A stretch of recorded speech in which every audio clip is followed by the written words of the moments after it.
Spatchcock. I'm still not sure that's a real word. It just means flattening the chicken so it cooks better under heat. James 1 says the testing of our faith produces perseverance. This cook reminds me, perseverance does not happen without the heat. Welcome to Well Seasoned, a series about cooking, fellowship, and faith.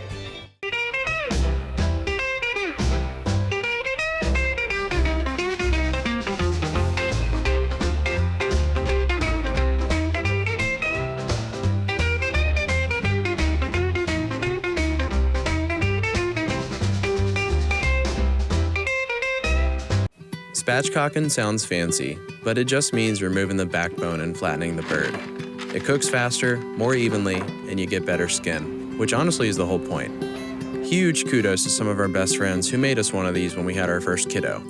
I've made these in the oven and on the smoker. I'm keeping it simple again, mixing paprika, kinders, onion powder, and oregano together, and I'm totally winging the amounts. My wife always says measure with your heart, and I think she's onto something. So we're gonna get the chicken out of the packaging, remove the giblets, pat it dry with paper towels, and then get to work cutting out the backbone. This is definitely not my favorite part, probably the worst job when it comes to anything I've cooked.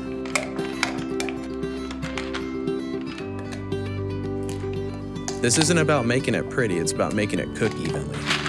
Now we're gonna press down to flatten it out, which feels wrong the first time you do it. If you hear a crack, that's normal. Next, I'm gonna smother it with olive oil and then all that seasoning.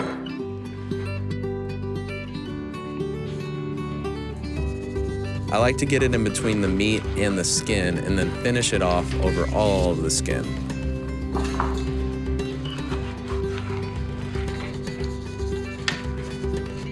Like all over? Yeah.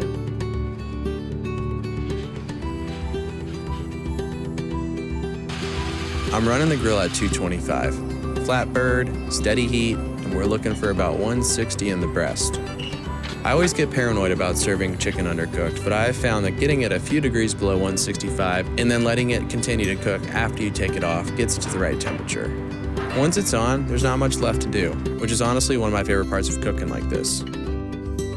So I've been studying James with two of my best friends from high school who I've known for over 20 years, and he starts the book off by saying, "Consider it pure joy, my brothers and sisters, whenever you face trials of many kinds, because you know that the testing of your faith produces perseverance. Let perseverance finish its work so that you may be mature and complete, not lacking anything." So what I take from this is we should be joyful during trials, both big and small. Not because it's fun, but because of what it produces within us. Whether it's struggling in school or work, dealing with a tough toddler, a flat tire right after daycare pickup, a friend or family member who is sick, your worry and anxiety and all these things that we're having to deal with, especially in this day and age. Through all those things, they develop perseverance and can really ultimately turn us into the people or the person who we're meant to become, mature and complete and not lacking anything. This chicken was flattened for a reason, and sometimes life does feel like the same thing is happening to us.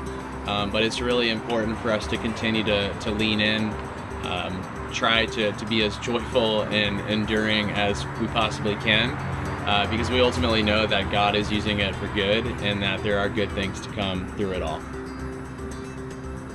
James talks about perseverance finishing its work, and we're not taking this off early either. At 160, I'm turning the heat up and brushing on that barbecue sauce so it can caramelize a little bit. And then it's time to pull it. Moment of truth cutting into it, and I love my father-in-law asking for a crispy part and getting his approval. That's always a good thing. Gotta wait for me. It's not the prettiest on the outside, but we got the job done, and our oldest approves. Thanks for watching. More episodes coming with friends and family soon.